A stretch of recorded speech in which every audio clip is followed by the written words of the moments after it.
Hi hello నమస్తే welcome to మనం TV. Delhi election లో బ్యాక్ టు బ్యాక్ 3 టైమ్స్ గెలిచిన కేజ్రీవాల్ ఎందుకు ఇప్పుడు ఓడిపోయినట్టు, అసలు ఇంతటి అపజయానికి కారణం ఏంటి అనేది తెలుసుకోవడానికి ప్రయత్నం చేద్దాం. ఇప్పుడు మనతో ఉన్నారు సీనియర్ జర్నలిస్ట్ కట్టా కార్తిక్ గారు. నమస్తే సార్. నమస్తే రమ్య. సార్, కేజ్రీవాల్ అయితే లాస్ట్ టైం ఎలక్షన్స్ లో చూసుకుంటే బ్యాక్ టు బ్యాక్ 3 టైమ్స్ గెలిచారు, కానీ ఇప్పటికైతే ఆయనకి ఘోరమైన అపజయమే వచ్చింది. అంటే ఎందుకు సార్ ఇంతటి ఇంతటి ఫెయిల్యూర్ కారణం ఏమంటారు? ప్రభుత్వాలు పడిపోవటానికైనా, భార్యాభర్తలు విడిపోవటానికైనా, ప్రేమికులు విడిపోవటానికైనా ఒక కామన్ సూత్రం ఏంటంటే నమ్మకం కోల్పోవటం. ఎస్. పార్టీలకి ప్రజలకి మధ్య నమ్మకం లేకపోవటం, నమ్మకం కోల్పోవటం. కేజ్రీవాల్ ఏ మాటలు చెప్పైతే ఆమ్ ఆద్మీ పార్టీని ఢిల్లీలో స్థాపించాడు, ఏ మాట చెప్పాడు? అవినీతికి వ్యతిరేకంగా నేను పార్టీ పెట్టాను, అవినీతి లేకుండా పరిపాలిస్తాను, అవినీతిని చీపిరి బట్టి ఊడ్చేస్తాను. చీపిరి అనేది వాళ్ళ గుర్తు, పార్టీ గుర్తు. చీపిరి బట్టి ఊడ్చేస్తాను అని చెప్పేసి చెప్పాడు. సరే, అన్న ఆచార్య శిష్యుని చెప్పడం ఫలితంగా ప్రజలు ఒప్పుకున్నారు. నిజానికి ఆ రోజు వేగనర్ కారులో తిరిగేవాడు కేజ్రీవాల్. వేగనర్ కార్ అంటే తెలుసుగా నీకు? ఐడియా ఉంది సార్. మన హైదరాబాద్ కార్పొరేటర్ కూడా వాడరు. మన కార్పొరేటర్ కూడా కుక్కలు తిప్పడానికి, పనోళ్ళు కిరాణా సామాన్ తీసుకురావడానికి వాడుతుంటారు వేగనర్ కార్. అలాంటి వేగనర్ కారులో తిరిగాడు. అంటే మీలో ఒక్కని నేను సామాన్యుణ్ణి, నాకు అంగురు ఆర్భాటాలు ఉండవు, నాకు డబ్బులతో పని లేదు, నేను మీకోసం వచ్చాను అని చెప్పాడు. నమ్మారు, గెలిపించారు. గెలిపించడమే కాదు, మొదటి దశ కేజ్రీవాల్ నిజంగానే బాగున్నాడు అనిపించుకున్నాడు. విద్యారంగంలో, వైద్య రంగంలో అనేక సంస్కరణలు తీసుకొచ్చాడు. ఒక మంచి సిస్టమ్ని ఏర్పాటు చేశాడు. సంక్షేమ పథకాల్లో కూడా వాటర్ సోర్స్ ఇవ్వడం, అంటే ప్రతి ఇంటికి నల్ల కనెక్షన్ ఇచ్చి వాటర్ ఇవ్వటం కానీ, తర్వాత 200 యూనిట్ ఫ్రీ విద్యుత్ ఇవ్వటం కానీ తన మార్క్ వేసుకున్నాడు. ఢిల్లీ పరిపాలన రోల్ మోడల్గా చూపించి వేరే రాష్ట్రాల్లో కూడా ఎదిగాడు. నిజానికి ఢిల్లీ అనేది చాలా చిన్న రాష్ట్రం.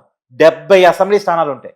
ఆంధ్రప్రదేశ్లో 175, తెలంగాణలో 119, ఢిల్లీలో 70 మాత్రమే ఉంటాయి. అంటే అర్థం చేసుకో, తెలంగాణ ఆంధ్రప్రదేశ్తో పోలిస్తే సగం రాష్ట్రం. అలాంటి పరిస్థితుల్లో, అలాంటి చిన్న రాష్ట్రంలో పుట్టిన ఒక చిన్న పార్టీ అక్కడ పరిపాలన రోల్ మోడల్గా చూపించి తర్వాత పంజాబ్లో అధికారాన్ని పొందింది, తర్వాత గోవాలో పోటీ చేసింది, హర్యానాలో పోటీ చేసింది, గుజరాత్లో పోటీ చేసింది. అంటే ప్రతి చోట ఎంతో కొంత ఓట్ బ్యాంకు. చివరికి మన తెలుగు రాష్ట్రాల్లో కూడా, అంటే తెలంగాణ, ఆంధ్రప్రదేశ్లో కూడా వాళ్ళకి శాఖలు ఉన్నాయి. ఆమ్ ఆద్మీ పార్టీ శాఖలు ఉన్నాయి. పోటీ చేసేంత పరిస్థితిలో పార్టీ లేదు, కానీ శాఖలు ఉన్నాయి. అంటే ఆ పార్టీ దేశవ్యాప్తంగా ఎదిగి జాతీయ పార్టీ రేంజ్కి ఎదిగింది. ఒక ప్రాంతీయ పార్టీ, ఒక చిన్న రాష్ట్రంలో పుట్టిన పార్టీ, ఒక పరిపాలన రోలుగా ఢిల్లీని రోల్ మోడల్గా చూపించి దేశవ్యాప్తంగా జాతీయ పార్టీకి ఎదిగింది.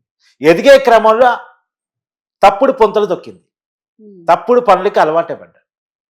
అంటే అధికారం నెత్తికెక్కడం ఫలితంగాను, విలువలు మర్చిపోవడం ఫలితంగాను అదే కేజ్రీవాల్ అవినీతి కేసులో ఇరుక్కున్నాడు. అది కూడా ఢిల్లీ లిక్కర్ స్కామ్ లో ఇరుక్కున్నాడు. ఇప్పుడు మన తెలంగాణలో కేసీఆర్ కూతురు కవిత ఇరుక్కుంది కదా, ఆ కేసులోనే కేజ్రీవాల్ కూడా జైలుకు పోయాడు. ఢిల్లీ డిప్యూటీ సీఎం గారు మనీష్ సిసోడియా జైలుకు పోయాడు. ఆ జైలుకు పోయిన దాని ఫలితంగా జనంలో చురకనయ్యాడు. అది సింపతిగా కలిసి వస్తుంది అనుకున్నారు. చాలా మంది రాజకీయ నాయకులు, విశ్లేషకులు చెప్తా ఉంటారు, అంటే ఎవరైనా అరెస్ట్ అయితే వాళ్ళకి సింపతి కలిసి వస్తుంది. జగన్ ఉదాహరణ, చంద్రబాబు ఉదాహరణ, రేవంత్ రెడ్డి ఒక ఉదాహరణ, ఇవన్నీ చెప్పుకుంటూ వస్తారు. ప్రతి అరెస్టుకి సింపతి రాదు. ఈ అవినీతికి వ్యతిరేకంగా పార్టీ పెట్టాను, అవినీతి కేసులో జైలుకి వెళ్తే సింపతి ఎందుకు వస్తుంది? రెండో, లిక్కర్ స్కామ్ జనం నమ్మారు, అది నిజమని నమ్మారు, కళ్ళ ముందు కనపడింది వాళ్ళకి. కాబట్టి అది కాక ఇంతకుముందు చెప్పాక వేగనార్ కారులో తిరిగేవాడని, అలాంటి పెద్ద ఇల్లు కట్టుకున్నాడు. అంటే ఇల్లు కట్టుకోవడం తప్పని కాదు, కానీ అతను చెప్పిన మోడల్ ఏంటి, అతను లైఫ్ స్టైల్ ఎలా ఉంది ఇప్పుడు, అది బీజేపీ చాలా బలంగా జనంలో తీసుకెళ్ళింది. ఆ ఇంటి మోడల్ని ఊరులా తిప్పి చూపించింది. అది జనంలో పెద్ద ఎత్తున పోయింది. నీకు ఇంకోటి కూడా, సహజంగా కామన్ మ్యాన్ అంటే పూర్ పీపుల్ మాత్రమే కాదు, middle class, above middle class కూడా కేజ్రీవాల్ కోట్లేసేవాళ్ళు. ఎందుకు ఓట్లేసేవాళ్ళు? వీళ్ళు మనలో ఒకడు అని. ఇంకోటి, పార్లమెంట్ ఎలక్షన్స్కి వచ్చేసరికి బీజేపీ కోటేసేవాళ్ళు. మొత్తం 7 పార్లమెంట్ స్థానాలు ఉంటాయి ఢిల్లీలో, 7కి 7 బీజేపీకి ఇస్తారు. కానీ అసెంబ్లీ స్థానాలకు వచ్చేసరికి మాత్రం ఇవ్వరు. అసెంబ్లీ స్థానాలకు వచ్చేసరికి కేజ్రీవాల్ కోటేస్తారు. ఎంత కేజ్రీవాల్ కోటేస్తారంటే 67 అసెంబ్లీ స్థానాలు కేజ్రీవాల్కి ఇచ్చారు, 3 స్థానాలు బీజేపీకి ఇచ్చారు. సింగిల్ డిజిట్ ప్రతిపక్ష హోదా కూడా లేదు బీజేపీకి మొన్న లాస్ట్ ఎన్నికల్లో. కేజ్రీవాల్కి అంత బ్రహ్మాండం మెజార్టీ. మళ్ళీ కేజ్రీవాల్ అభిమానులు మాత్రమేనా, వాళ్ళ బీజేపీ అభిమానులు కూడా ఉన్నారు. కానీ రాష్ట్రానికి వచ్చేసరికి కేజ్రీవాల్ పరిపాలన బాగుంటుంది, కేజ్రీవాల్ మంచి మనిషి, నిరాడంబరంగా బతుకుతాడు, నిజాయితీగా బతుకుతాడు. పైన మోడీ ఎలా నిజాయితీగా బతుకుతాడో కింద కేజ్రీవాల్ కూడా అంతే నిజాయితీగా బతుకుతాడని బీజేపీ లైక్ మైండెడ్ పీపుల్ కూడా కేజ్రీవాల్ లైక్ చేశారు.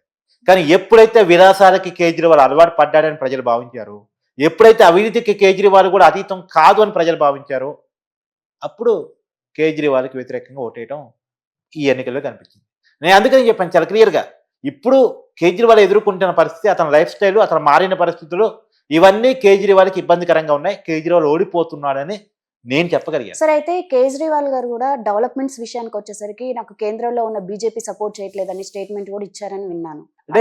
అంటే ఇప్పుడు ప్రజలు కూడా ఇలా అనుకున్నారా, డైరెక్ట్ కేంద్రంలో ఉన్న బీజేపీకి సపోర్ట్ చేస్తే మనకి డెవలప్మెంట్స్ బాగుంటాయని? అంటే నేను డెవలప్మెంట్ చేసి చూపిస్తాను, నాకు ఒకసారి అధికారం ఇవ్వని మోడీ గారు చేసిన రిక్వెస్ట్ ఖచ్చితంగా పనిచేసింది. అదే క్రమంలో ఇప్పుడు నువ్వు అన్నావు కదా కేజ్రీవాల్ ఈ మాట చెప్పాడని చెప్పేసి, కేంద్రం సహకరించకపోవడం వల్ల అభివృద్ధిలో పొరపాట్లు జరిగాయని. ఆ మాట గత ఎన్నికల్లో చెప్పాడు, ఒప్పుకున్నారు. ప్రతిసారి ఒకే మాట చెల్లుబాటు కాదు. ఇప్పుడు తెలంగాణలో బీఆర్ఎస్ పార్టీ 2 సార్లు అధికారంలోకి వచ్చింది, తెలంగాణ సెంటిమెంట్.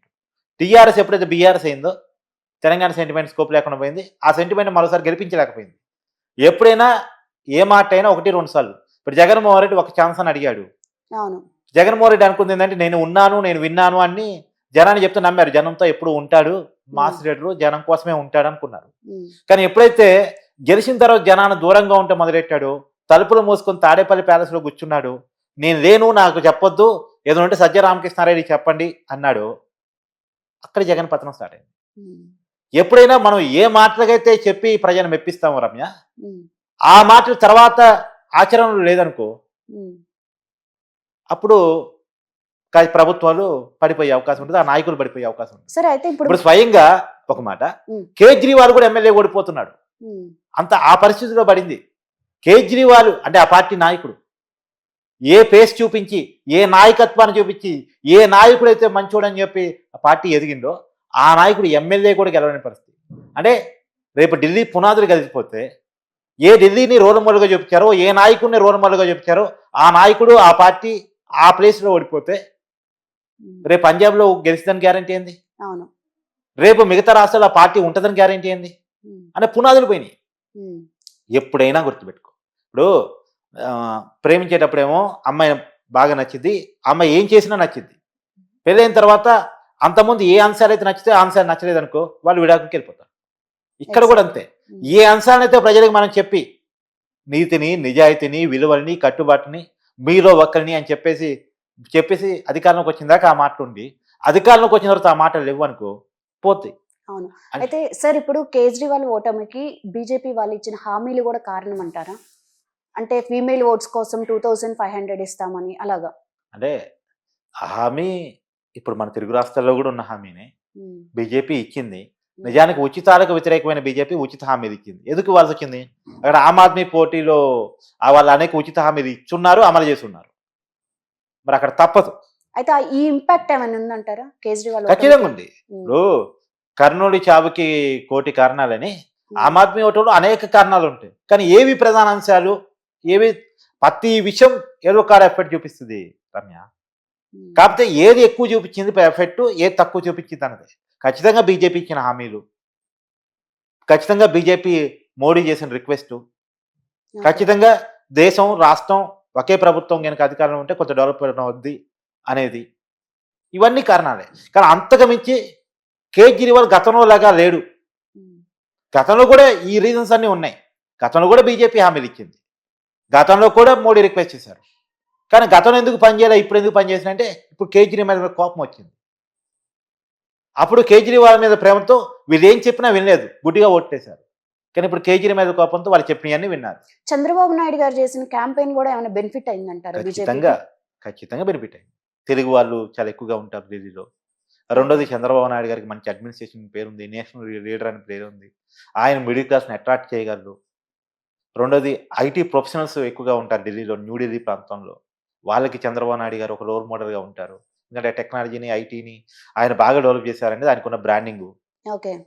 ఇండస్ట్రియల్ పీపుల్కి ఆయన బాగా నచ్చుతారు. కాబట్టి ఆయన ప్రచారం ఖచ్చితంగా ఎఫెక్ట్ చూపించింది. Okay, thank you sir. Thank you.